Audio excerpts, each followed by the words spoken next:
You don't remember the sunlight, but you feel its absence, like a phantom limb. The first thing you are truly aware of is the scream. It's yours. A raw, tearing sound ripped from a throat that no longer feels familiar, lost in the echoing symphony of 1,000 other screams, all melting together in the oppressive, absolute dark. This isn't a womb, it's a prison of flesh. Your own. Congratulations, you're being born. And the delivery room is a subterranean hell pit, deep in the bowels of a place that has never known a single kind thought. Maybe you were an elf once, captured in some forgotten battle, dragged here in chains. Maybe you were a man, strong and proud. It doesn't matter. Those are just vague, flickering concepts, like trying to remember a dream you had years ago. The memories are being scrubbed, scoured away by a pain so profound it has become your entire universe. There's no anesthetic on the menu in Angband, and your new master, the first Dark Lord Morgoth, believes that suffering is the most effective tool for creation. This isn't a magical, instantaneous poof of smoke that turns you into a monster. Oh no, that would be far too merciful. This is a slow, methodical, industrial process. Think of it as the world's most violent form of chiropractic adjustment. Your bones, once elegant and strong, are snapped and reset. You can feel your own skeleton being broken apart and reassembled into a new, brutish architecture. Shoulders hunched, spine crooked, legs bowed. Your skin, once smooth, feels like it's being cooked from the inside out, turning thick, leathery, and scarred. Your ears are stretched and pointed, not into the graceful leaves of an elf, but into the jagged, bestial shapes of a predator. Every nerve ending is a live wire, screaming in a language you're only now beginning to understand, the language of pure, undiluted agony. But the physical part is the easy bit. The real work is happening inside your head. Your mind is being systematically hollowed out. It's the ultimate identity theft. Love, compassion, joy, hope. These are filed away in a metaphysical recycling bin, replaced by a thick, black sludge of fear, malice, and a burning, instinctual hatred for everything that still holds the light you've lost. You hate the sun you can't see. You hate the trees you can't remember.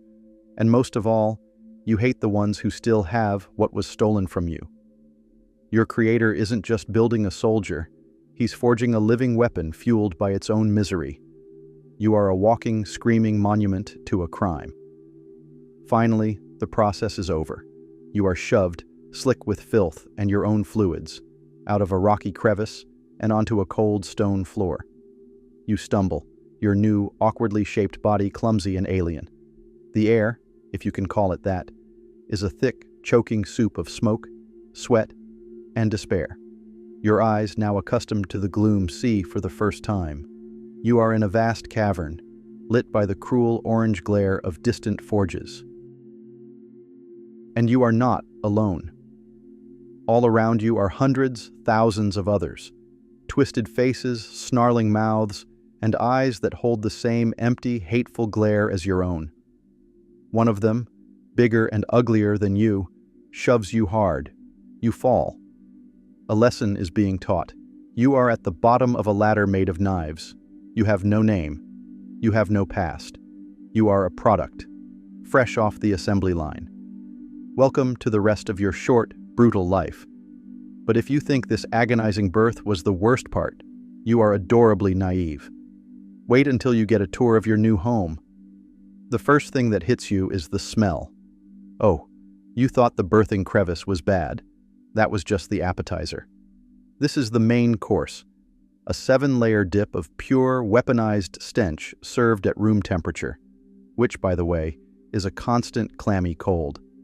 The top note is industrial, a sharp metallic tang of hot slag and sulfurous smoke from the forges that burns the inside of your nose.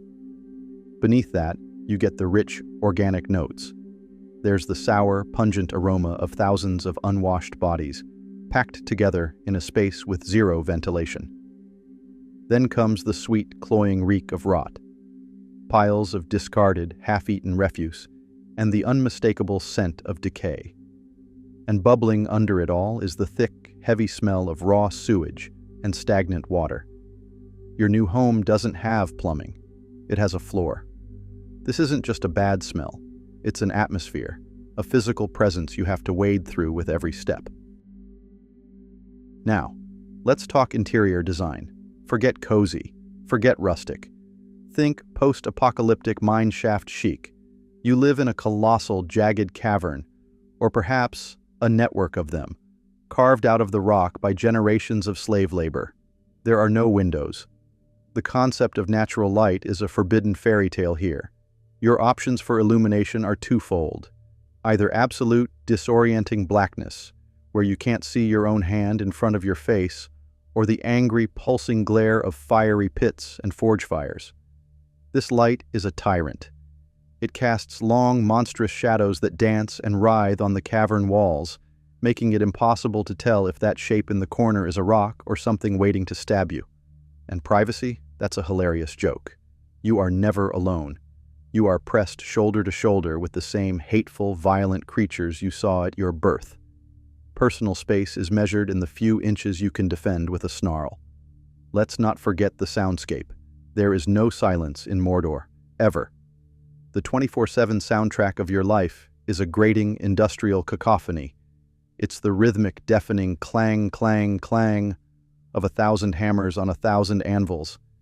It's the hiss of steam, the groan of primitive machinery, the grinding of stone, and the sharp crack of an overseer's whip. This relentless noise is punctuated by the more personal sounds of orc society. Guttural roars, wet, meaty coughs, the shriek of a weaker orc getting a lesson in social etiquette, and the low, constant murmur of threats. This isn't background noise you can tune out. It's a form of psychological warfare, designed to keep your nerves frayed and your adrenaline maxed out at all times. So where do you sleep? Good question. You don't have a room or a bunk or even a designated corner.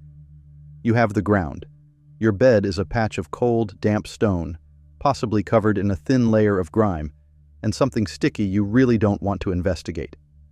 If you're lucky, you might fight for a spot on a pile of sodden, molding straw that probably houses more insects than a natural history museum. The dampness is eternal. It seeps up from the rock, clinging to your rags, chilling you to the bone. Water drips constantly from the ceiling, a slow, maddening plink, plonk, plink that never, ever stops. You don't so much sleep as pass out from sheer exhaustion, only to wake up colder, stiffer, and with a new collection of bites from whatever shares your patch of floor. This isn't a home. It's a sensory deprivation tank filled with filth and pain, designed to break you. It's a place that offers no comfort, no rest, and no escape. But you can't just lie here and soak in the ambiance. You're a resource, a cog in a vast, dark machine, and your shift is about to start.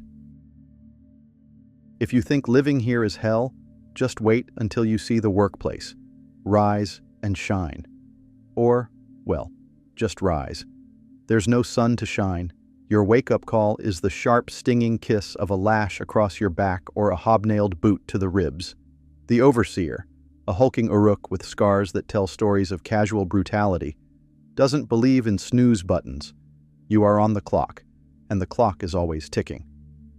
Welcome to your new career, a glorious position in the logistics and manufacturing division of a global domination startup. The benefits package is simple. Don't get whipped to death today. Your job description is as varied as it is miserable. Maybe you're assigned to the mines. This isn't the noble, song-filled mining of the dwarves. This is pure, brute force excavation. You're handed a rusty, poorly made pickaxe and shoved into a suffocatingly narrow tunnel deep in the earth. The air is thick with rock dust that coats your lungs, turning every breath into a wheezing, painful effort. You hack away at the rock face for hours that blur into one another, your muscles screaming, your hands bloody and blistered. The tunnels are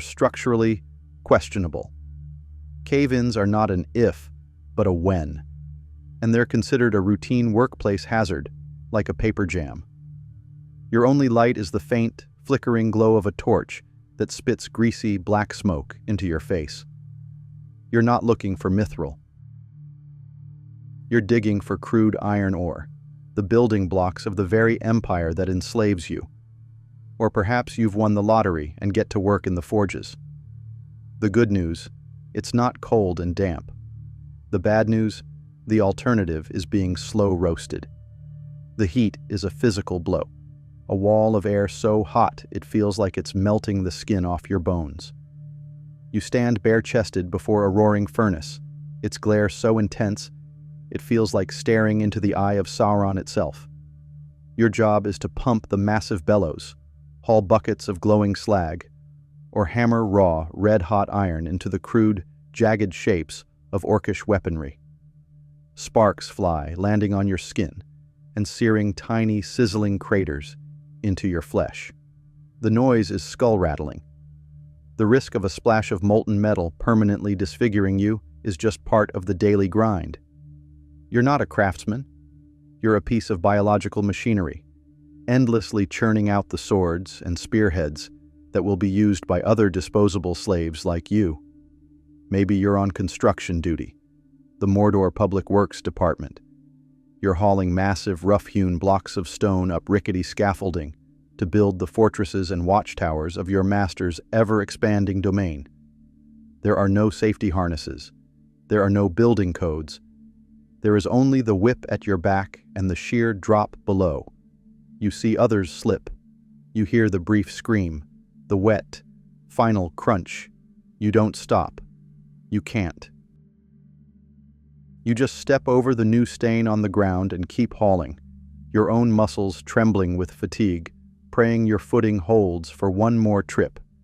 Every stone you place is another brick in your own prison. This is your life. There are no weekends, no holidays, no sick days. If you're injured, you're either expected to work through the pain or you're left to crawl into a corner and expire. If you're slow, you're beaten. If you're defiant, you're made an example of. You are a tool, and tools are meant to be used until they break. You are locked in a cycle of grueling, pointless labor, fueled by fear and rewarded with nothing but the right to do it all again tomorrow. The sheer, grinding monotony of it is almost as soul-crushing as the physical agony. You do this for one reason, and one reason only: to earn your daily bread. But you're about to find out that the catering in this hellscape is even worse than the working conditions. The overseer's whip cracks a final time, signaling the end of your shift, though end is a loose term. You simply trade one form of misery for another. You stumble away from the forge or the mine face, every muscle a dull, throbbing ache, driven by a new, more primal urge: hunger. It's a gnawing, hollow feeling in your gut that's been growing all day, a desperate craving for anything to fill the void. You join a chaotic, shoving mob of your fellow orcs, all jostling and snarling their way towards the feeding trough. Because that's what it is. It's not a table, it's a trough. Let's talk about the main course. Forget farm to table. This is more like floor to mouth. A slab of meat is thrown into the grimy stone trough with a wet, slapping sound. What kind of meat is it? That's the fun part. It's a mystery. It's dark, stringy, and glistening with a faint, greenish sheen. Maybe it was a rat, caught in the tunnels. Maybe it was a fellow orc who wasn't quick enough to defend himself this morning. Maybe it's the unfortunate traveler who wandered too close to the Black Gate. Your stomach doesn't have the luxury of being picky. The meat is served one way, raw. Or, if it's a special occasion, like, say, a visiting Nazgul, it might be cooked, which means it's been held over a sulfurous flame for 10 seconds, leaving it charred on the outside and still cold and bloody on the inside. You don't get a plate or utensils. You tear off a chunk with your bare, filth-caked hands and devour it, the gristle snapping between your teeth. Sometimes you notice it moving. A wriggling maggot is just extra protein, right? You need something to wash that down. Welcome to the bar, Your drink is a foul, murky liquid ladled from a massive scum-lined barrel. They call it grog. It smells like vinegar, fermented mushrooms, and pure regret. The taste is somehow worse. It's a vile, burning concoction that scours your throat on the way down with a gritty texture that suggests it was brewed with a generous portion of dirt. What's in it? Who knows? Who cares? Its primary quality is that it's wet, and its secondary quality is a crude, brutalizing alcoholic kick that momentarily dulls the pain of your existence. It doesn't make you happy or sociable. It makes you meaner, more paranoid, and ready to fight over the last dregs in the barrel. It's less of a beverage and more of a chemical solvent for your consciousness. And what about vegetables? Are you kidding? The only green things in Mordor are the spots of mold on the walls and the shimmer of decay on old meat. Your diet is a nutritional wasteland, devoid of anything that might be considered healthy. Scurvy isn't a historical disease for you, it's a looming probability. Your gums are probably already feeling a bit tender. This is a diet designed not for health, but for bare minimum survival. It's just enough calories to fuel your next day of back-breaking labor. There's no pleasure in this. Eating is not an enjoyable experience. It's a frantic, desperate act of refueling. You gulp down your portion as fast as you can, hunched over to protect it, one eye always watching the bigger orcs around you. The hunger is a constant companion, a dull ache that never truly goes away. This feeding time is just a temporary ceasefire. In a few hours, the gnawing will return. This constant state of near starvation has a profound effect on the social fabric. It makes everyone around you a competitor. The orc standing next to you isn't your comrade. He's the one who might steal your ration. And when the rations run truly low, he might just become the ration himself. This brutal struggle for scraps is a perfect introduction to the charming social dynamics of your new life. You think you're just competing for food? Oh, you sweet summer child. The real competition is just getting started. You've finished your meal, and the burning grog is making the world swim a little. You might think this is a moment for camaraderie, for sharing stories of the workday around a roaring fire. You would be catastrophically wrong. Orc society isn't a band of brothers. It's a pyramid scheme of violence, and you just joined at the very bottom. Every interaction is a power play. Every conversation is a threat assessment. The only social lubricant is fear. Let's break down the hierarchy. It's brutally simple. At the top are the biggest, strongest, and most vicious Uruks.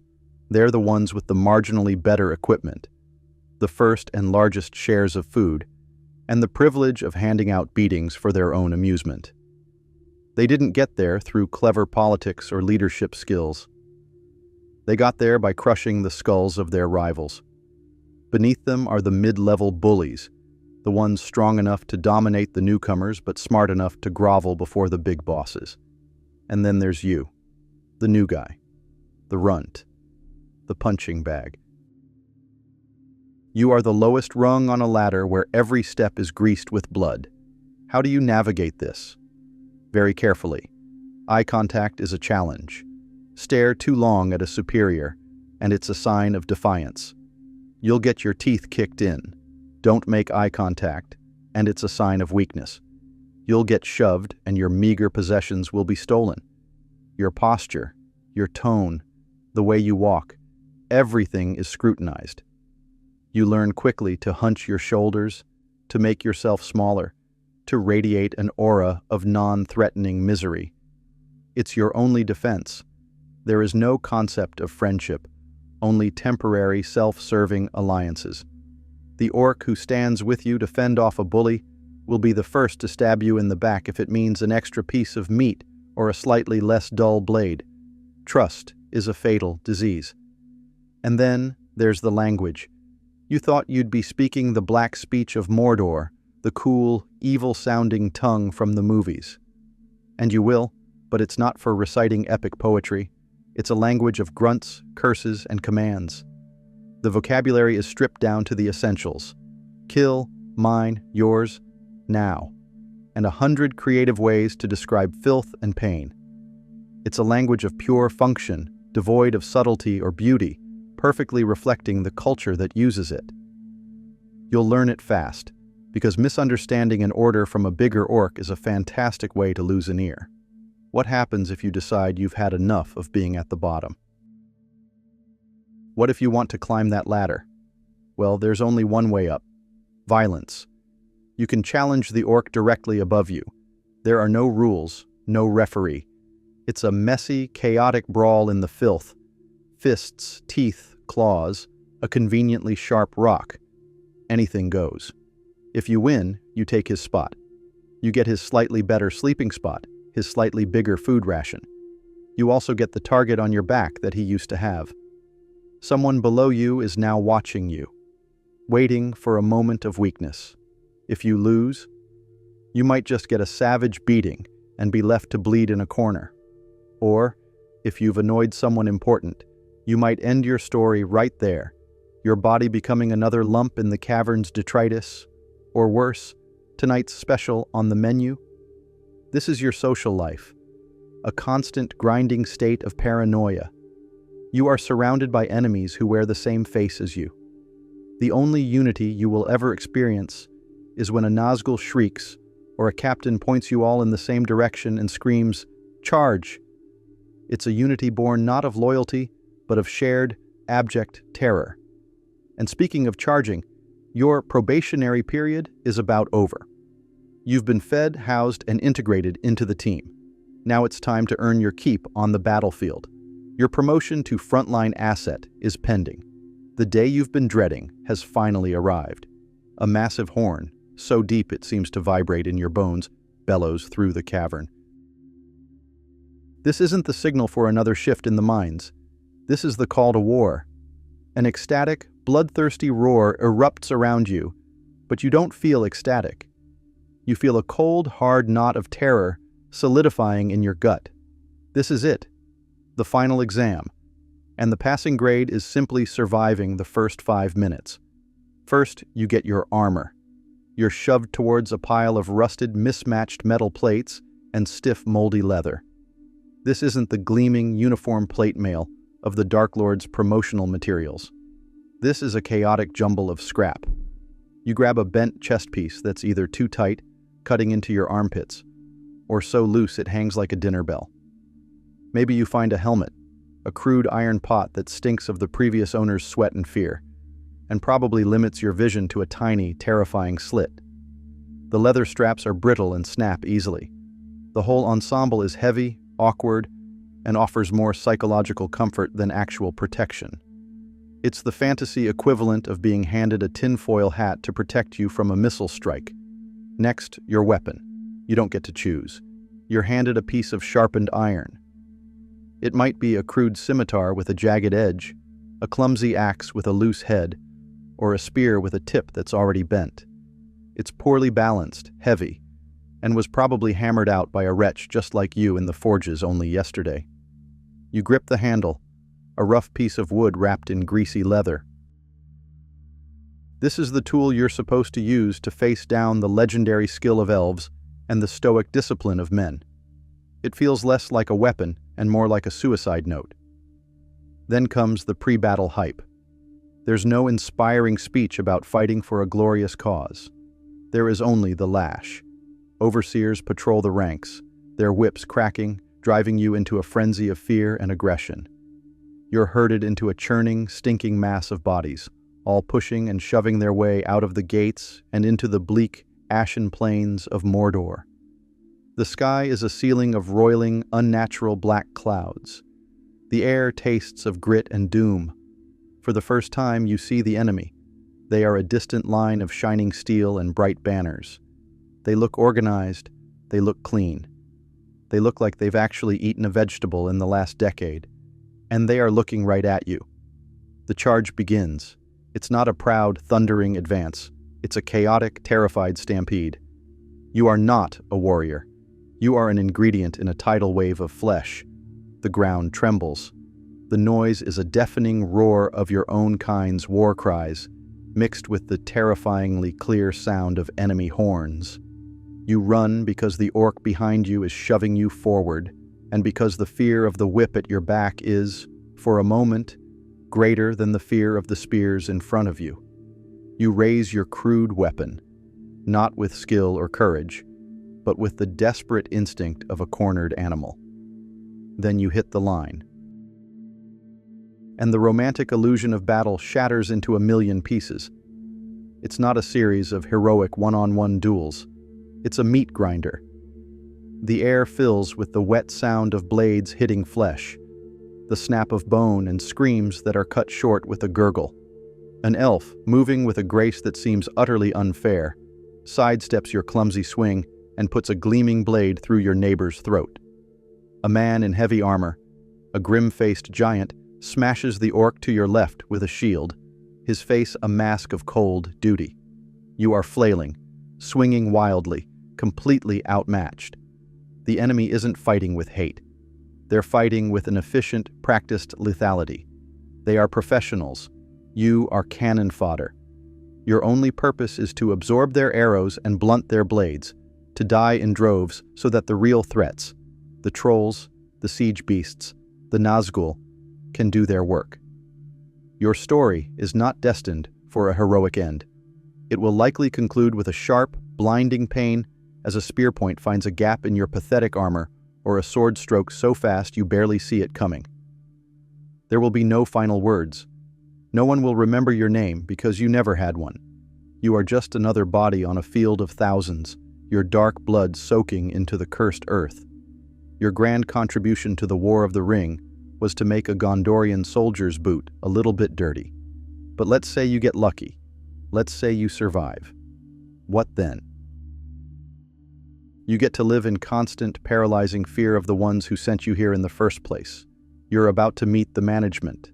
Let's imagine you did it. Against all odds, you survived your first battle. You stumbled back through the gates, covered in mud, blood, mostly not your own, with a new collection of scars and a 1,000-yard stare. You are a veteran, a survivor. Does this earn you respect? A promotion? A slightly less maggot-ridden piece of meat? Don't be ridiculous. It just means you've graduated to a new level of terror. Now you get to deal with the bosses. Forget your local whip-happy overseer. That's just middle management. We're talking about the C-suite of evil. Your first encounter with true soul-freezing dread will likely be with a Nazgul. You don't see him arrive. You feel it. A wave of absolute cold washes over the cavern, a psychic frost that has nothing to do with the temperature. The boisterous, violent noise of the pit dies instantly, replaced by a whimpering silence. Every orc, from the biggest uruk to the smallest goblin, is paralyzed. Your instincts, already honed by a life of fear, are now screaming a single, primal command. Hide. A shadow falls over you, a figure cloaked in black, radiating an aura of ancient sorrow and profound menace. You can't see a face beneath the hood, but you feel its gaze. Then it lets out a cry, a thin, piercing shriek that tears through the air and directly into your mind. It's the sound of pure despair, a needle of ice plunged straight into your soul. It's a sound that promises eternal suffering. This isn't a commander giving an order. This is a living weapon of psychological warfare, reminding you that your life is utterly, contemptibly worthless. Then there are the special envoys, the lieutenants who walk among you, beings like Gothmog, the twisted, bloated commander from Minas Morgul, or Grishnak, the cunning, treacherous captain from a different faction. They don't see you as soldiers. They see you as expendable assets on a balance sheet. You are a number, a resource to be spent. They will send you on suicide missions without a second thought. Their orders are absolute, and the penalty for failure is a fate far more inventive and painful than a quick death on the battlefield. They delight in cruelty, using fear not just as a tool, but as a form of recreation. You might even find yourself caught in their political games, a pawn in the vicious rivalry between different factions of Sauron's armies. Loyalty to one might get you gutted by another. Your best bet is to be invisible, silent, and obedient. But all of this, the whips, the captains, the ring wraiths, is just a projection. They are all slaves too, just on a longer leash. At the absolute apex of this pyramid of pain is the one true source of all your misery, the Dark Lord Sauron himself. You will never meet him. You will never stand in his presence. But you feel him, always. He is the vast, lidless eye, wreathed in flame, that you sometimes see in your nightmares. He is the crushing weight in the air, the constant, paranoid feeling of being watched. His will is the force that drives the hammers in the forges, that pushes you into battle, that fuels the very hatred in your heart. He doesn't know you exist. You are less than a single cell in his monstrous body. Your pain, your brief and wretched life, your terrified death. It's all utterly insignificant to his grand design. He created you from torment, raised you in filth, and uses you as a disposable shield, all without a flicker of what could be considered a thought in your direction. You were born a slave, you live as a slave, and you will die as a slave. There is no escape. There is no rebellion. There is no alternate path. So, forget the epic armor, the powerful charge, the misunderstood warrior trope. Being an orc isn't a choice or a culture, it's a curse. It's a short, brutal, and agonizing existence as a biological cog in a machine of pure evil, run by a management team of cosmic horrors. Your only moment of peace will be the moment a hero's blade finally sets you free, and they won't even think twice about it.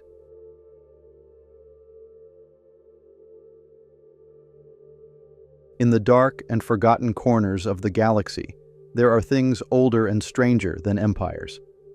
Out in the uncharted chaos, where stars die and maps end, a lone Imperial patrol ship, the Strikefast, stumbled upon a ghost. On a nameless jungle world, its sensors registered a single, non-human life form, living in what appeared to be primitive exile. To the ship's captain, it was a curiosity, a castaway, perhaps a refugee from some forgotten conflict, a blue-skinned, red-eyed creature to be catalogued and processed. What the captain and his crew failed to understand was that they had not found a victim. They had been discovered. For the exile was not hiding from the galaxy, he was watching it. And in the approaching Imperial ship, he did not see a threat. He smelled opportunity. The predator, coiled and patient in the shadows, had finally lured its prey. This being, whose name would one day be spoken in whispers of fear and awe, was known as Mithrau Nuruodo. To the galaxy, he would be Thrawn. His origins were a mystery, a purposeful void in Imperial records. He hailed from the Chiss Ascendancy, a sophisticated and reclusive civilization that thrived in the labyrinthine expanse of the unknown regions. They were a people of cold logic and surgical precision, a culture that viewed the rest of the galaxy not as a place to conquer, but as a tide of barbarism to be kept at bay. They did not build empires. They neutralized threats. It was in this crucible of preemptive, dispassionate defense that Thrawn's mind was forged. But his genius was a blade too sharp for his own people. He saw farther into the darkness than they dared to look, sensing a gathering storm that would one day consume everything. He advocated for action, for a strike that violated their most sacred doctrines. And for this foresight, he was cast out. Or so the official story went. Legend, however, suggests a deeper truth, that his exile was not a punishment, but a self-imposed mission. He had been sent, or had sent himself, into the wider galaxy to find a weapon, an instrument of order powerful and ruthless enough to face the coming night. He was not looking for a home. He was searching for the Empire. The first encounter was a masterclass in psychological warfare. When the stormtroopers, armored and bristling with weaponry, moved to apprehend him, they found no resistance. Thrawn stood with an unnerving calm, his crimson eyes dissecting them, not as soldiers, but as pieces of art. He spoke of the subtle wear on their armor, deducing the tactics they favored. He analyzed the cadence of their speech, identifying the dialects of their homeworlds and the psychological profiles that came with them. The soldiers, trained for violence and aggression, were disarmed not by a weapon, but by an intellect so penetrating it felt like a violation. The captain of the strikefast, a man named Voss Park, watched in stunned silence. He had come to capture a wild alien and instead found a mind that operated on a level of strategic clarity he had never witnessed. This was not a savage. This was something far more dangerous. He saw a being who could look at a man and see not a person, but a collection of habits, fears, and weaknesses to be exploited. Intrigued and deeply unsettled, Park made a fateful decision. Instead of locking the alien in a cell, he chose to test him. His ship was plagued by local raiders, a species the Imperials had dismissed as primitive nuisances. They attacked supply lines with unpredictable ferocity, melting back into the jungle before a proper response could be mounted. Park presented the problem to his strange new passenger. Thrawn did not ask for a blaster or a command post. He asked for everything they knew about the enemy: recordings of their battle cries, images of their tribal art, readouts of their planet's geography. For days he sat in silence, studying the crude symbols and chaotic patterns. The Imperials saw meaningless scribbles. Thrawn saw a language. He saw their beliefs, their rituals, their deepest fears. He then laid out a plan, not for a battle, but for a public execution of their spirit. He predicted the exact time and location of their next raid, and orchestrated a response of such cold, calculated precision that it bordered on cruelty. The Imperials did not just win. They dismantled the enemy's entire culture, using their own symbols and beliefs to shepherd them into a trap from which there was no escape. The raiders were broken, their will to fight extinguished not by overwhelming force, but by the terrifying realization that this new enemy understood them better than they understood themselves. Captain Park looked at the silent, blue-skinned figure beside him, and finally understood. This was not a prisoner to be interrogated, nor simply a consultant to be used. This was a living weapon, a mind forged in a fire the galaxy had never seen. The creature from the void had proven his worth, turning his own capture into the most successful audition in Imperial history. But bringing a viper of such lethal intelligence to the heart of the xenophobic empire was a monumental risk. For Park, it could mean a fast track to greatness, or a summary execution for treason. For Thrawn, however, it was merely the next logical step. The board was set, and he was now ready to face his next opponent. Not some provincial raiders or a cautious captain, but the shadowy master of the Empire himself. The air in the Imperial Palace on Coruscant was thick with power and paranoia. It was a place where ambition was a currency, and failure was a death sentence.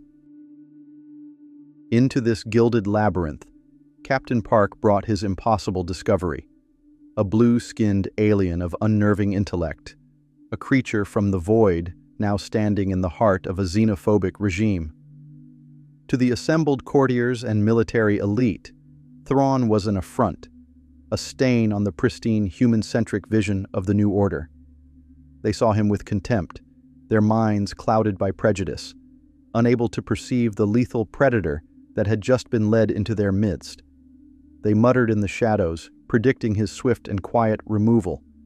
But they were not the audience he had come to impress. His gaze was fixed on the one man in the room who did not see with his eyes, but with the dark, chilling currents of the Force, Emperor Palpatine. The meeting was not an audience, it was an inspection. Palpatine, a master of deception, whose entire life was a monument to manipulation, did not see a mere alien. He saw a reflection, a different shade of his own ruthless pragmatism.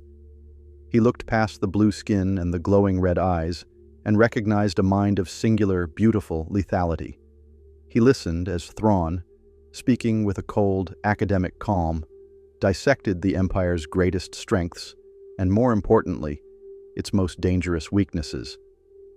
He spoke of the stormtroopers' flawed training, the inflexible doctrines of the fleet, the arrogance of the Moffs who saw victory only in terms of overwhelming firepower.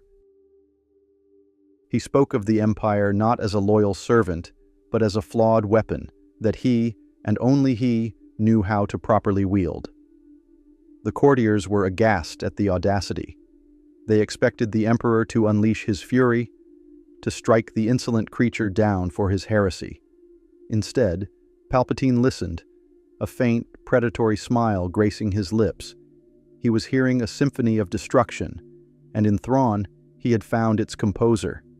In a regime built on fear and conformity, Thrawn's very existence was a paradox. Palpatine understood that this paradox was his greatest strength. By elevating a non-human to a position of power, he sent a clear and terrifying message to his own subordinates. Loyalty and competence were the only things that mattered. Your species, your background, your political connections, all were meaningless in the face of results. Thrawn became a tool not just for war, but for internal control. He was the ultimate outsider. His loyalty bound not to any faction or planet, but to the Emperor alone, the only being who had the vision to recognize his genius. Palpatine did not offer him friendship. He offered him a canvas, an entire galaxy ripe with conflict, upon which Thrawn could practice his art. In return for his service, the Emperor gave him access to the Empire's most guarded secrets, its most advanced technologies, and its most formidable fleets. He gave him the resources to become a legend. This unholy alliance was sealed not with oaths, but with a shared understanding. Palpatine, a Sith Lord who saw the future in shifting torrents of the Force, recognized in Thrawn a mind that could achieve a similar clarity through pure, cold logic. Thrawn, in turn, saw in the Emperor the ultimate patron, a being with the will and the power to implement his grandest, most merciless strategies without question. He was given a new name, a new rank, and a singular, chilling purpose: to study the enemies of the Empire, to learn their art, their philosophies, their hopes, and their fears. He became the Empire's phantom strategist, his name whispered in the halls of the Royal Imperial Academy, a specter of impossible intellect.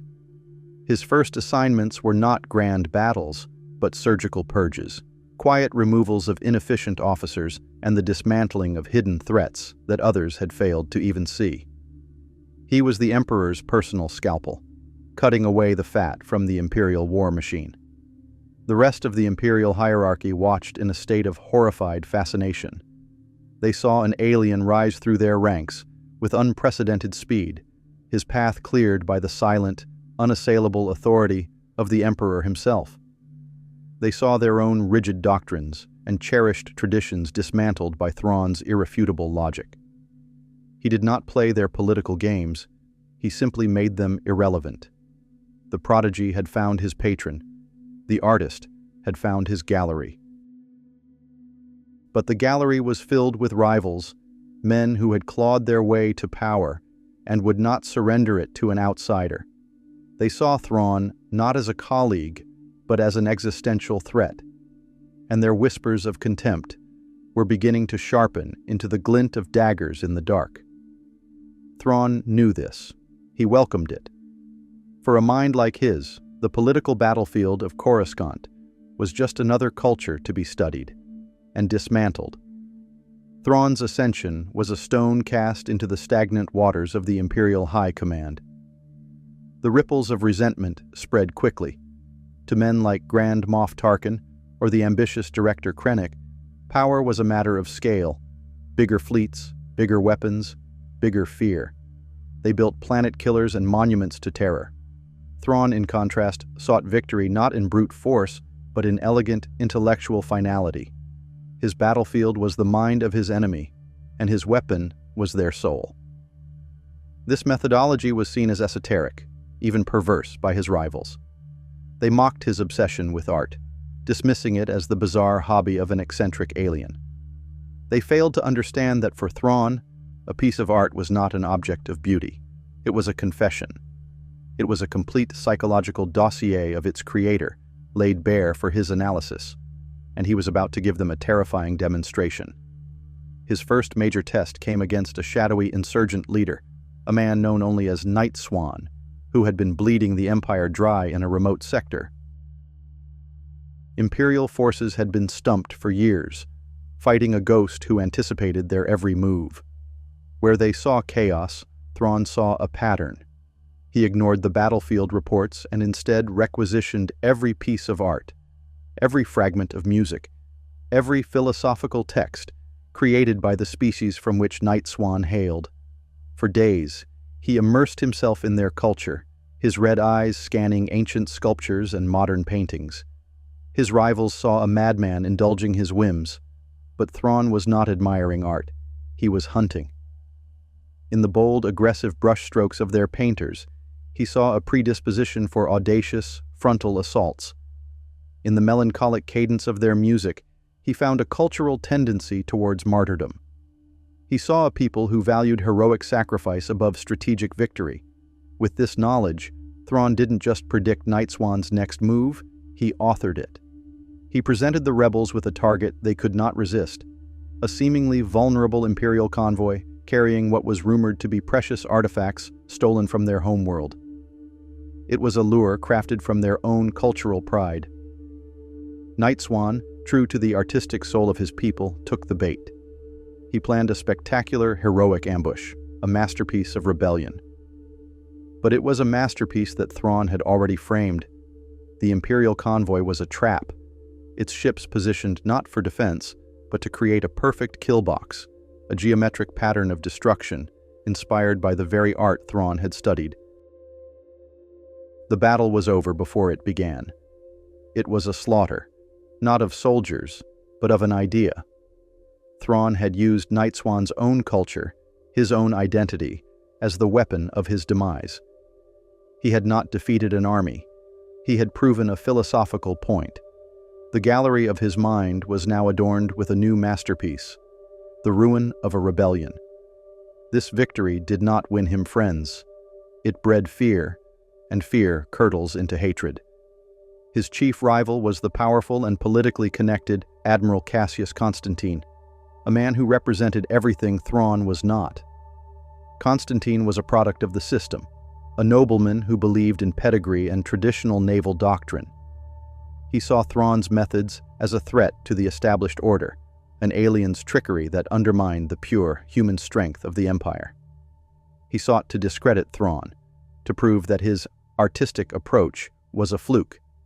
He got his chance when they were assigned to pacify a system together. Constantine, eager to prove his superiority, rushed his Star Destroyer into a direct, head-on assault against a fortified enemy position, expecting to crush it with overwhelming power. He saw it as a simple problem of applying force. Thrawn watched from the bridge of his own ship, the Chimera, a silent observer. He had already analyzed the enemy. He knew they were a matriarchal society, their combat tactics based on fluid, encircling maneuvers, much like the weaving patterns in their ceremonial tapestries. He knew a direct assault would be met with a feigned retreat, luring the attacker into a deadly embrace. He warned Constantine. The admiral, blinded by arrogance, ignored him. As predicted, Constantine's ship was drawn into a trap. The enemy fleet, like a serpent, coiled around him, crippling his shields and engines. It was only then, with his vessel burning and his pride shattered, that he begged Thrawn for assistance. Thrawn responded with chilling surgical precision. His fleet moved not to save Constantine's ship, but to exploit the opening Constantine's failure had created. He allowed his rival to suffer, his ship a sacrificial pawn, to draw the enemy into the perfect position for their utter annihilation. Thrawn secured the victory, but the lesson was for his Imperial audience. He had proven that his intellect was superior, and that even the lives of Imperial admirals were expendable pieces in his grand design. The silence on the bridge of the Chimera was absolute. The Predator had not only devoured the enemy, but had also put a leash on his Imperial rival. But a leashed dog still has teeth, and the galaxy was full of those who would rather see the master fall than learn his art. Victory did not bring Thrawn peace. It brought him a greater burden. The Emperor, pleased with the chilling efficiency of his prodigy, rewarded him with the one thing he truly desired, a command of his own. He was granted control of the Seventh Fleet, a powerful but unremarkable collection of star destroyers and support craft. In the hands of any other commander, it would have been just another hammer in the Imperial toolbox. But Thrawn did not want a hammer. He wanted a scalpel. He envisioned a fleet that was not merely a collection of ships and soldiers, but a seamless extension of his own mind, a singular weapon capable of dissecting and dismantling any foe with terrifying precision. He did not inherit a fleet. He began to forge one. The transformation of the Seventh Fleet began not with drills or deployments, but with a quiet, unnerving purge. Thrawn walked the halls of his new flagship, the Star Destroyer Chimera, his red eyes missing nothing.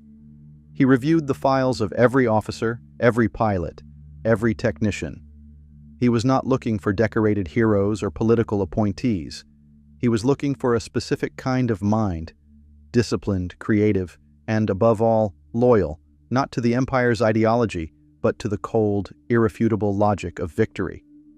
Those who relied on dogma, who showed intellectual inflexibility, or who questioned his methods, were quietly and efficiently reassigned to forgotten outposts on the galaxy's edge.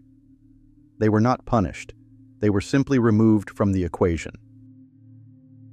In their place, he promoted unknown but brilliant subordinates, like the steadfast Captain Pelion and the ruthless Governor Price, individuals who understood that serving Thrawn meant surrendering their own initiative in exchange for a role in his inevitable success. The training he implemented was unlike anything the Imperial Navy had ever seen. He would present his officers with impossible tactical scenarios, battles where victory seemed a mathematical absurdity. But he would also give them a piece of art, a sculpture from the enemy's world, a poem, a child's drawing. He forced them to look beyond the tactical readouts and see the soul of their opponent. He taught them to think like he did, to find the hidden weakness not in a ship's armor, but in a culture's spirit. Drills became brutal lessons in creativity and adaptation. He famously ordered his TIE fighter pilots to practice flying with their targeting computers disabled, forcing them to rely on instinct and visual acuity. He wanted pilots who were artists of combat, not just cogs in a machine. The centerpiece of this new doctrine was the TIE Defender program, a project Thrawn championed personally. It was a starfighter so advanced, so superior, that a single squadron could outmatch an entire wing of rebel ships. To his rivals, it was an expensive indulgence. To Thrawn, it was the embodiment of his philosophy, achieving absolute superiority through technology and skill, making victory a foregone conclusion before the first shot was even fired. The loyalty he cultivated was not born of affection or charisma. Thrawn was not a beloved leader. He was an object of awe and fear. His crew revered him as a force of nature, a mind so vast that his plans were beyond their comprehension, but whose success was never in doubt. They followed his orders with an almost religious devotion because they had seen the alternative. They had witnessed him sacrifice a squadron of his own pilots without hesitation to test an enemy's reaction time, a move of supreme cruelty that nonetheless secured a flawless victory. They learned that to Thrawn, ships and soldiers were tools, and tools are meant to be expended. The bond he forged with his men was the bond between a surgeon and his instruments, impersonal, precise, and lethally effective. The Seventh Fleet was being reforged in this crucible of cold logic, becoming a reflection of its master. The Chimera, his flagship, became a symbol of this new power.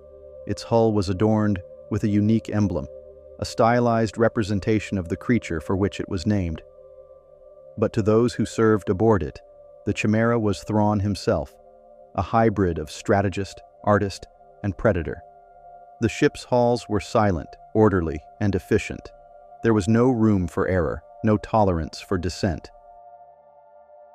The fleet became a closed ecosystem of perfection, operating in the dark spaces between major galactic conflicts, running surgical strikes and pacification campaigns with a success rate that was both astounding and terrifying to the rest of the Imperial Navy.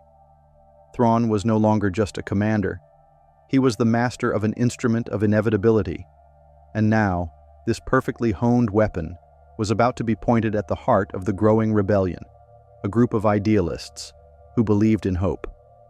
Thrawn was ready to teach them that hope, in the face of his logic, was just another vulnerability to be dissected.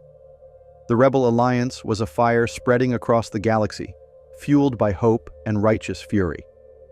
To the lumbering might of the Empire, it was a nuisance to be stamped out. But to Thrawn, it was a complex work of art, a tapestry woven from disparate threads of idealism, desperation, and surprising strategic ingenuity. He was finally unleashed upon them, specifically tasked with eliminating a troublesome cell operating in the Lothal sector, a group known as the Spectres. While other Imperial commanders saw only a band of criminals and traitors, Thrawn saw a microcosm of the entire rebellion. In them, he could study his enemy in its purest form. And so began the most dangerous game of his career. Not a war of attrition, but a slow, methodical, psychological deconstruction. His first moves were not attacks, but observations. He allowed the rebels to succeed. He let them raid supply depots, steal fuel, and transmit their messages of hope. Each minor victory they achieved was a gift to him. From the bridge of the Chimaera, he watched the recordings of their operations, not with anger, but with the focused intensity of a biologist studying a new species. He analyzed the reckless bravery of the Jedi Knight, Kanan Jarrus. He noted the precise military discipline of the Twi'lek pilot, Hera Syndulla. He deconstructed the explosive artistic chaos of the Mandalorian warrior, Sabine Wren.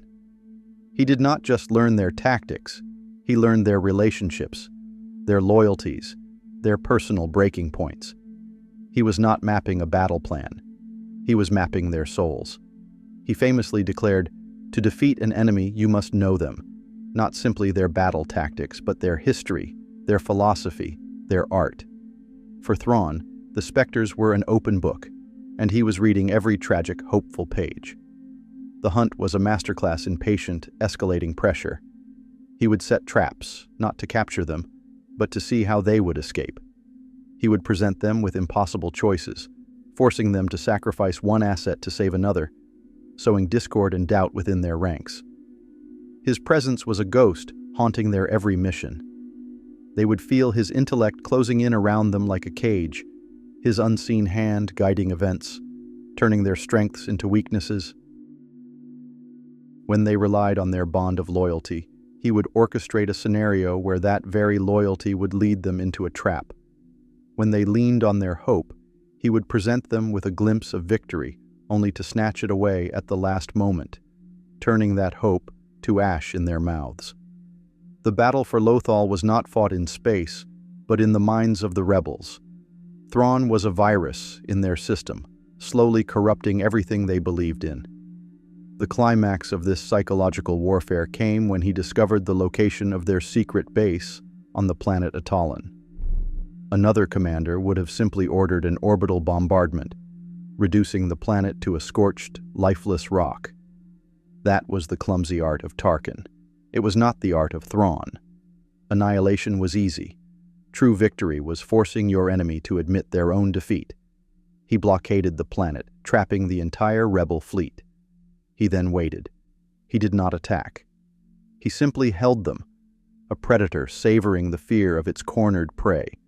He broadcast messages, not of threats, but of calm, logical analysis, explaining to the trapped rebels exactly how and why they had failed. He dismantled their every strategic decision, exposing their every flaw, until they were left with nothing but the chilling certainty of their doom. It was an act of profound intellectual cruelty, designed to break their will to fight long before their ships were ever destroyed. When the rebels, in a final act of desperation, attempted to break his blockade, he was ready. It was the moment he had orchestrated from the very beginning.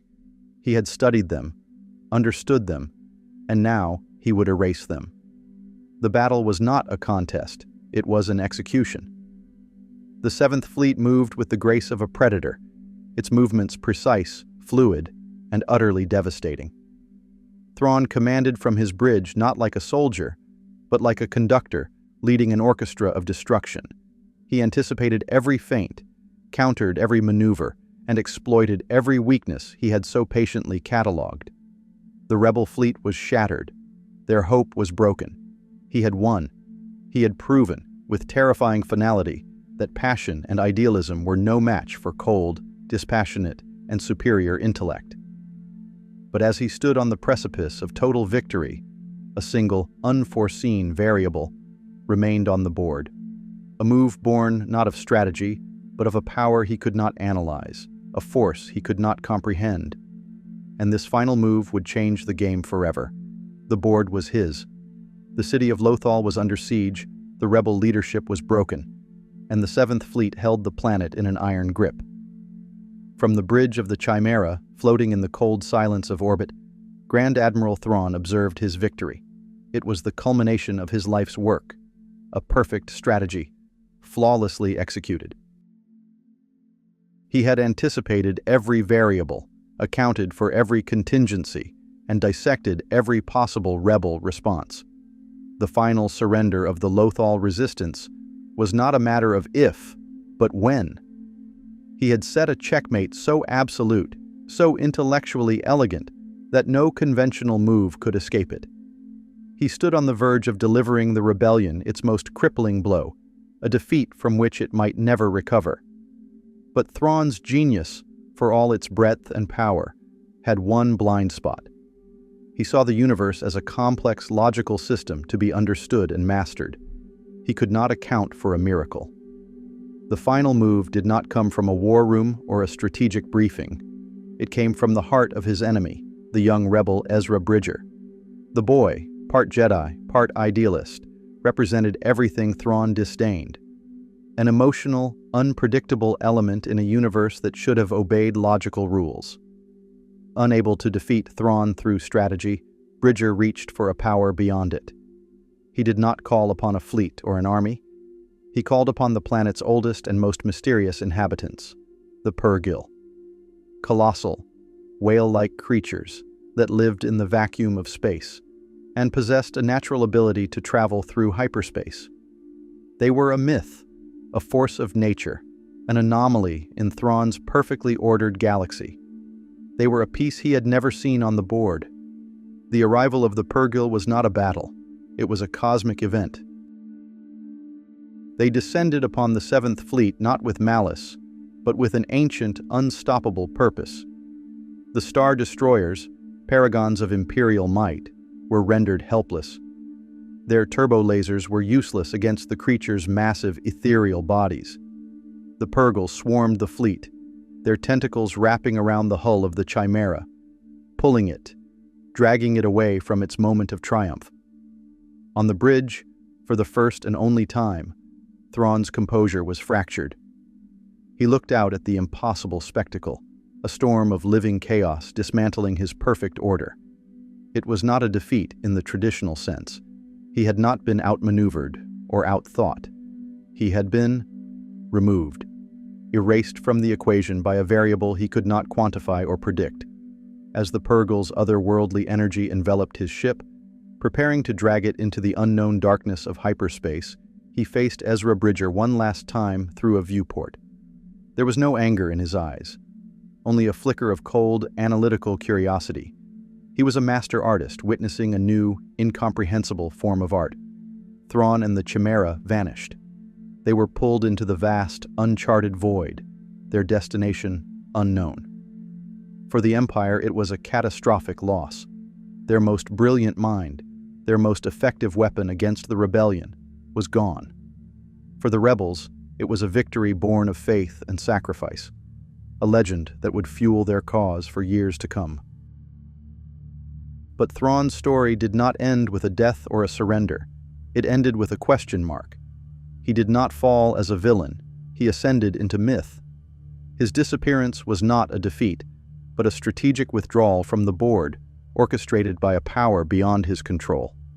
He became a ghost story, a legend whispered among the imperial remnants, the heir to the Empire, a figure of both hope and terror. His legacy is not written in the histories of battles won or lost. It is etched into the psyche of the galaxy. Thrawn proved that the greatest weapon is not a super laser that can destroy a planet, but a mind that can dismantle a culture. He taught the galaxy that true power lies not in brute force, but in understanding your enemy so completely that you can use their own heart to orchestrate their ruin. His art was war, his gallery was the galaxy, and his final, unfinished masterpiece was the lingering, chilling fear that one day, from the darkest corners of the unknown, the Predator would return. And this time, he would be prepared for the miracles.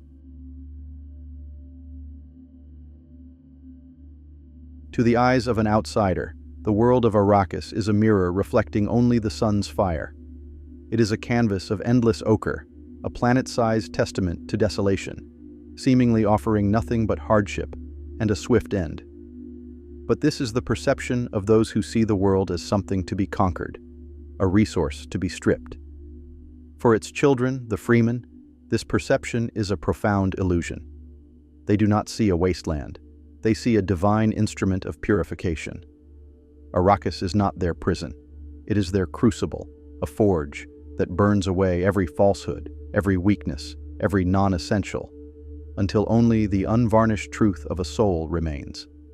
This world is built on the principle of clarity. In softer, wetter lands, life is cluttered with distractions. Forests hide the path, rain washes away tracks, and abundance allows for carelessness. On Arrakis, there is nowhere to hide from the universe or from oneself. The landscape is a sacred text written in the language of survival, and its grammar is absolute. To misread a pattern in the sand, to misjudge the angle of the sun, is not a simple mistake. It is a fatal heresy. This unforgiving nature is not seen as cruelty, but as a form of divine honesty. The desert does not lie. It teaches a fundamental lesson that civilized worlds have forgotten, that reality is not negotiable. And this relentless clarity was the foundation of their entire philosophy, a belief that the only life worth living was one stripped bare to its essential, unbreakable core. The sun is not merely a star in the sky. It is the great judge of Arrakis. Its unblinking eye scrutinizes every action. To move slowly is to bake. To waste motion is to waste sweat, and therefore to waste life. The sun is a hammer that forges in them an economy of motion, of thought, of word. Every gesture is precise. Every plan is efficient. Every word spoken has weight. For the energy to speak is a cost measured from the body's own precious reserves. This is a stark contrast to the sprawling conversations and casual movements of those from sheltered worlds. For the Fremen, efficiency is not a matter of productivity. It is a moral and spiritual imperative. This constant pressure forged a people who were deliberate and patient, for they understood that the most powerful force on their world was not a weapon, but the passage of time under that relentless, judging gaze. But the planet's soul is not only one of fire. When the primary sun sinks below the horizon, Arrakis reveals its other face, guided by the ghostly light of its two swift moons. The consuming heat gives way to a profound, chilling cold. The rhythm of life shifts. This is the time of the Sietch, the time of community and shared stories. The sand sea, which was a shimmering ocean of heat by day, becomes a landscape of sharp, dark shadows, a different kind of map with its own rules and its own secrets. This duality of their world, a furnace by day, an icebox by night, taught the Fremen the ultimate lesson in adaptation. They were not a people of one extreme, but masters of balance, understanding that survival depended on respecting both the consuming fire and the cleansing cold. This deep, intimate knowledge of their world's rhythms was more than a survival guide. It was the source of their unique spiritual wisdom, a wisdom that saw divinity not in a distant heaven, but in the sand beneath their feet.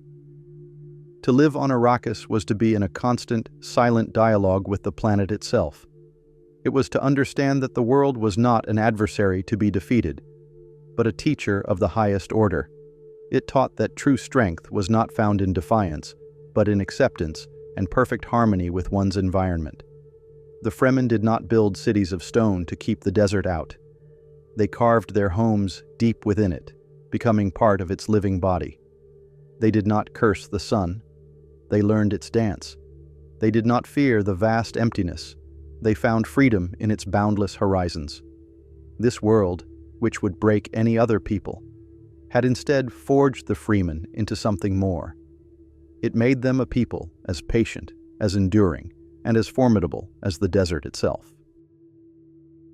For on a world defined by its infinite dryness, the ultimate measure of a person, a tribe, and a civilization is found in the discipline of its most sacred resource, water. In the worlds of abundance, water is a convenience. It flows from taps, fills vast oceans, and falls from the sky as a thoughtless promise. It is used, consumed, and forgotten. On Arrakis, this is an impossible luxury, a form of blasphemy. For the Fremen, water is not a substance. It is the physical manifestation of the soul. It is the measure of a life, the currency of community, and the most sacred bond that exists between a person and their tribe. The giving of water is the ultimate act of love and respect, and its preservation is the highest moral law. To understand the Fremen is to understand their thirst, not as a suffering, but as a state of constant, holy awareness. This philosophy is worn upon their very skin in the form of the still suit. To an outsider, it is a marvel of engineering, a complex apparatus of tubes and filters designed for survival. But for a Fremen, it is a second skin, a personal sanctuary that embodies their relationship with the desert. The suit is a promise made manifest, that nothing shall be wasted. It captures the body's moisture, from breath, from sweat, and through a delicate process of filtration returns it as drinkable water. It is a closed, perfect ecosystem, mirroring the great arid ecosystem of the planet. To wear the still suit is to accept total responsibility for one's own existence, to become a steward of the precious moisture gifted by one's own body. And the rhythmic pulse of its reclamation pumps is a constant reminder of life's fragility and the discipline required to sustain it. This mastery of personal conservation, however, was not the end of the journey, for the water of the individual was ultimately pledged to a greater body, the tribe. This is the core of the Fremen social contract. The water of one's body belongs to the tribe. This is not a metaphor. Upon a person's death, their body is not seen as a husk to be buried and forgotten, but as a final, sacred offering. It is taken to the death still, where every drop of its water is meticulously rendered and added to the communal cisterns. This is not a ghoulish act, but the ultimate expression of community, a final communion. It means that the lives of the ancestors literally flow within the veins of the living. It means that no one is ever truly lost, but is instead reabsorbed into the whole, their essence nourishing the future. Water rings, worn as proof of personal wealth, are not a sign of hoarded treasure, but of a person's ability to contribute and honor this cycle. This belief forged a society of profound interdependence, where the well-being of one was inseparable from the well-being of all. This sacred reverence for water permeates every aspect of their culture, turning simple biological functions into profound rituals. In a world where shedding a tear is an unimaginable waste, to cry for the dead is the most profound tribute one can offer, a gift of one's own life essence to honor the memory of the departed. The act of spitting, a gesture of contempt in other cultures, is for the Fremen a pledge of allegiance, a bond sealed with the most precious substance they possess. To spit on the table before a guest is to offer them your body's own moisture, an invitation of deep trust and respect. These are not mere customs. They are the language of a people who understand the true value of life. They are the visible signs of a society held together not by walls of stone, but by a shared and sacred thirst. And this powerful, unified community, bound by the water of its ancestors, required a home worthy of its secrets, not a fortress built against the sand, but a sanctuary hidden within its heart. The settled peoples build their cities as monuments to their own defiance. They raise walls of stone and steel to hold the wilderness at bay, creating artificial islands of order against a tide of what they perceive as chaos. The Fremen know this is folly. One does not build against the desert, one joins it. Their home, the Sietch, is not a city. It is a secret, a sanctuary woven directly into the flesh of the planet. It is a network of caves and tunnels expanded over generations, not as an act of conquest over the rock, but of communion with it. The Sietch is the desert's hidden heart, a place of cool darkness and life that is invisible to the burning eye of the sun and to the hostile eyes of outsiders. Inside these hidden arteries of the planet, a society thrives that is as strong and interconnected as the rock that shelters it. It is a world of shared breath, shared water, and shared purpose. The guiding principle is not law enforced by guards, but a deep, instinctual understanding of communal necessity. Leadership is not a birthright, passed down through lazy generations. It is a burden earned in trial by combat. The Naib, the leader of the Sietch, holds their position only as long as they are the strongest, the wisest, the one most capable of ensuring the tribe's survival. It is a brutal, honest form of governance, born from a place where weakness means death for all. In the Sietch, every individual is a vital organ of a larger body, and the health of that body is the only law that matters. This collective identity shapes every aspect of life, especially the raising of children. A Fremen child is not seen as the property of a single family, but as a child of the Sietch. They are raised by the tribe as a whole, learning from every adult, absorbing the intricate lessons of survival through osmosis. Their school is the stillsuit chamber.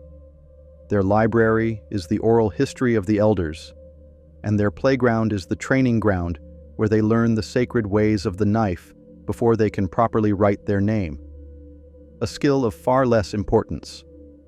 They are taught that the tribe is the only wall that truly protects them, and that their personal strength is a resource that belongs to the community.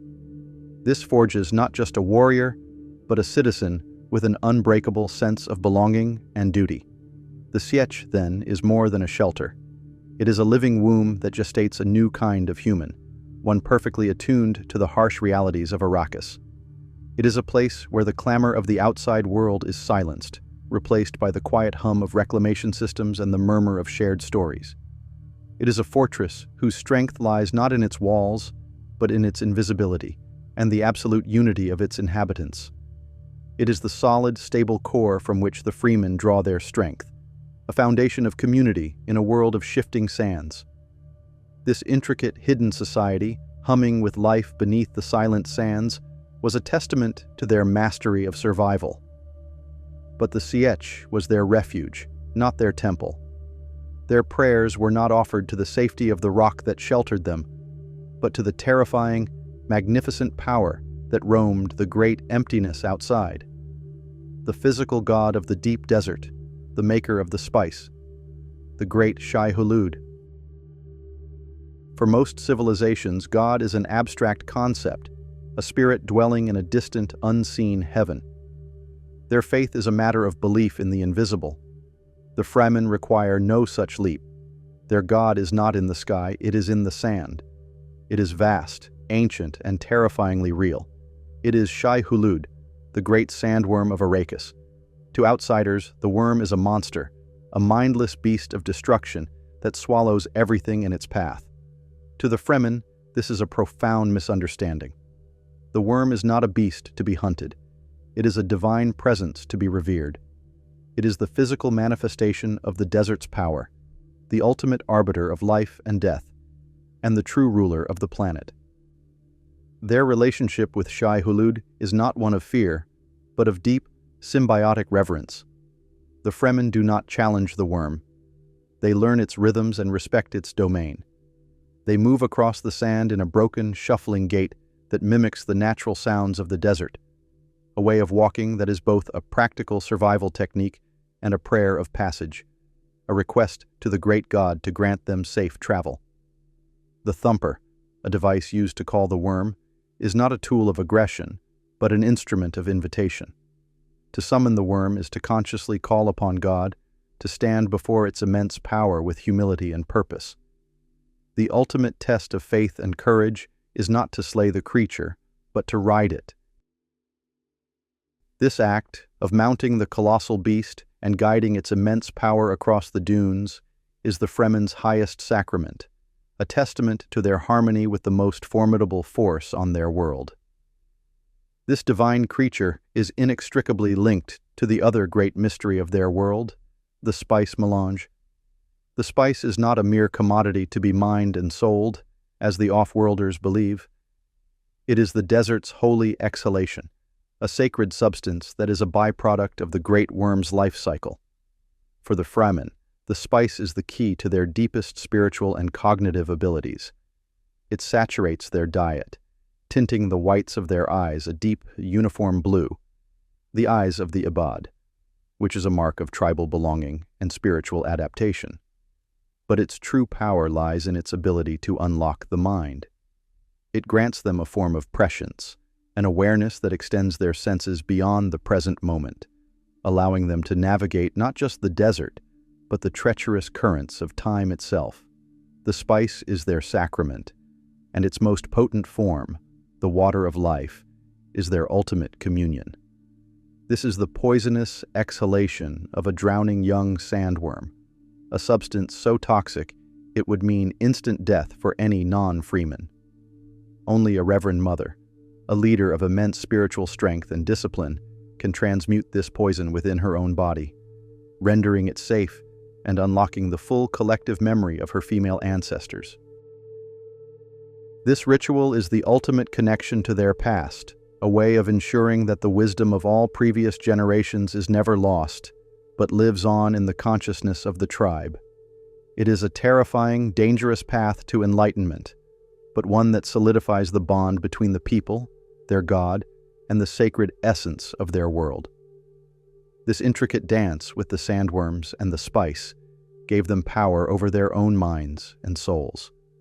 But to survive the threats from beyond the desert, they needed another kind of power, one born from the silence and lethality of the desert itself.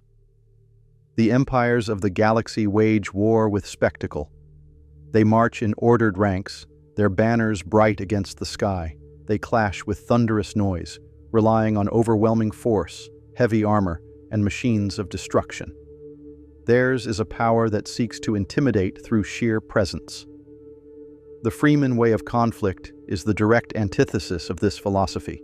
It is the way of the desert itself, silent, patient, and invisible, until the moment of the final lethal strike. Their power is not in the declaration of war, but in the quiet, unnerving reality that they could be anywhere and everywhere at once. The heart of this philosophy is embodied in the crysknife. To an off-worlder, it is a weapon, a milky, curved blade carved from the tooth of a dead sandworm. To a Freeman, it is a sacred extension of their being. A crysknife is not owned. It is a part of its bearer, bonded to their spirit. Tradition dictates that once a blade is drawn, it must not be resheathed until it has drawn blood.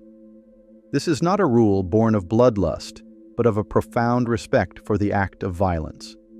It teaches that conflict is a final, solemn resort, a sacred line to be crossed only with absolute intention. The knife itself is a living thing and will disintegrate if kept away from the electrical field of a human body for too long. It is a constant, physical reminder that a Fremen and their means of defense are one and the same, inseparable. This principle of inseparability extends to their entire method of warfare. The Fremen do not fight on the battlefield. They are the battlefield. They use the desert as their ultimate weapon. They understand its shifting sands, its sudden storms, its hidden caves. They can ride the great worms to appear as if from nowhere, striking at the heart of an enemy camp and vanishing back into the dunes before a proper defense can be mounted. They are masters of guerrilla warfare, of ambush, and strategic retreat. They do not engage in wars of attrition, for that is a game of resources they cannot win. Instead, they bleed an enemy slowly, attacking their supply lines, their morale, their sense of safety. They turn the enemy's greatest strength, their reliance on technology and organized logistics, into their most crippling weakness. They do not need to defeat an army in the open field. They only need to make the cost of occupying the desert unbearable. Their personal combat style is a reflection of this same efficiency. It is a dance of feints and sudden, precise violence, designed to conserve energy and end a confrontation with devastating speed. There are no wasted movements, no flourishes for show. It is a pragmatic and deadly art, honed by generations of life-or-death struggles. Their fighting is not fueled by rage, but by a cold, clear focus, an understanding that in the desert, a moment's hesitation is a lifetime's mistake. This combination of individual prowess and collective environmental strategy made them the most formidable fighters on the planet. They were not an army that could be met and defeated. They were a force of nature, an immune system of the desert itself, rising to purge any foreign body that threatened its existence. And all of this power, all of this sacrifice, was in service of a single, secret, multi-generational dream. A goal that looked beyond mere survival, towards a future that seemed, to any outsider, a complete impossibility. The great irony of the Fremen is that for a people so perfectly sculpted by the desert, their deepest, most secret prayer was for its destruction. While other cultures build monuments of stone and seek to expand their empires to the stars, the Fremen harbored a dream that was both more patient and more profound. It was not a dream of conquest, but of creation. Their ultimate purpose was not to master the desert in its current state, but to earn the right to transform it. Hidden in the depths of their sieches, guarded more fiercely than any water store, was the blueprint for a miracle: the ecological transformation of Arrakis into a green and verdant paradise. This was not an idle fantasy, but a systematic, multi-generational project of immense scale and unbelievable patience. It was a secret covenant made with time itself. Each generation of Fremen was tasked with playing its small, vital part in this grand design. They planted hardy grasses in hidden wind traps, cultivated secret groves of palms in shielded basins, and meticulously managed their planet's limited water cycle, all in service of a future they knew they would never personally witness. While empires rose and fell in a matter of centuries, the Fremen measured their progress in millennia. Theirs was a cathedral of patience, built from single blades of grass, and the collective hope of a people who understood that true legacy is not what one builds for oneself, but what one prepares for those who come after.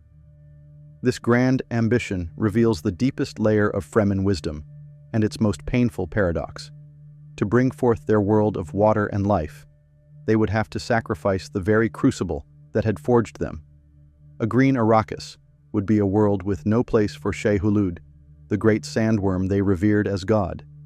Their divine maker would perish in the coming moisture.